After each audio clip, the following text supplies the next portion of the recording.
مسجد میں داخل ہونے کی سنتیں، یہ بھی آپ اچھی طریقے سے مستحضر رکھیں، چونکہ بار بار مسجد میں آنا جانا ہوتا ہے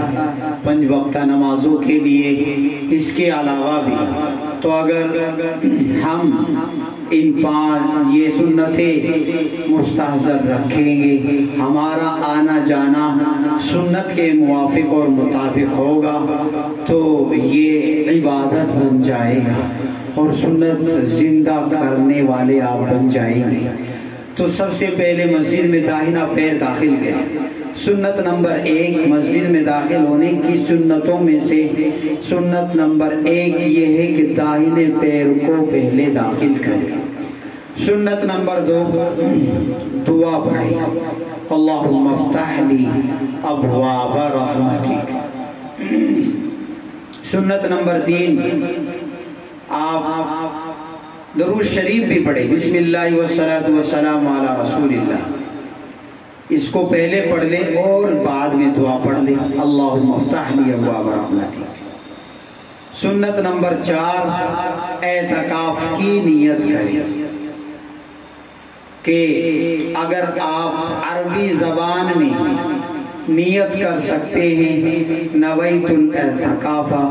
للہ تعالی ما دمت فی المسجد، تو یہ سنت اعتکاف یعنی اعتکاف نفلی ہے، اور نفلی اس معنی کر کے ایک سنت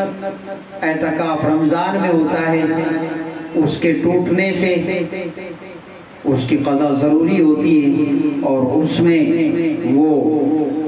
اخیر عشرے کا ہوتا ہے، اور یہ اعتکاف جو مسجد کا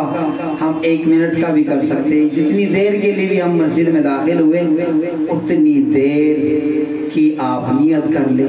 اپنی اردو زبان میں کہہ لیں، یا اللہ جب تک میں مسجد میں رہوں گا اعتکاف کی نیت سے رہوں گا، تو جب تک آپ مسجد میں رہیں گے آپ کو اعتکاف کا ثواب آٹومیٹکلی ملتا رہے گا، چاہے آپ کوئی نیکی بھی نہ کر رہے خاموش بیٹھے تو تب بھی آپ کو ثواب ملتا رہے گا۔ سنت نمبر 5 بلکہ 6 کہ جب مسجد سے نکلے تو پہلے بائیں پیر کو نکالیں، داخل ہونے میں دائیں کو پہلے رکھیں گے اور نکلنے میں بائیں کو پہلے نکالیں گے، دائیں پیر کو بعد میں نکالیں گے۔ اور آخری سنت ہے کہ اب دعا پڑھیں، اللہم انی اسألک من فضلک۔ یہ ایسی دعا ہے اگر ہم صرف یہ 2 دعا مسجد میں داخل ہونے کی، اللہم افتح لی ابواب رحمتک، یا اللہ میرے لیے رحمت کے دروازوں کو کھول دے، تو اس کے لیے اگر رحمت کے دروازے کھل گئے تو اس کے کوئی مشکل کوئی پریشانی باقی نہیں رہی، اس کے لیے تو رحمت کے دروازے کھل گئے۔ لیکن بات یہ ہے کہ ہمیں اس دعا کا اور دعا کے اندر جو جامعیت ہے جو حضور نے مانگا ہے وہ مضمون ہمارے ذہن میں آیا، اس وقت ہم اس دعا کو پڑھتے بھی ہیں یا نہیں، پھر یہ کہ اس دعا میں جو مضمون ہے کہ رحمت کے دروازوں کا اللہ سے سوال کیا گیا ہے، گویا یہ مستحضر ہے یا صرف ایک رسمی طور پر ہم نے اس کو پڑھا ہے؟ بہرحال اس دعا کو پڑھنے کی اور اس دعا کے اندر جو سوال کیا گیا ہے، کیونکہ اللہ ہی کی رحمت سے سارے کام بننے والے ہیں، اور جب اللہ کی رحمت ہٹ جاتی ہے تو پھر پریشانیاں ہی پریشانیاں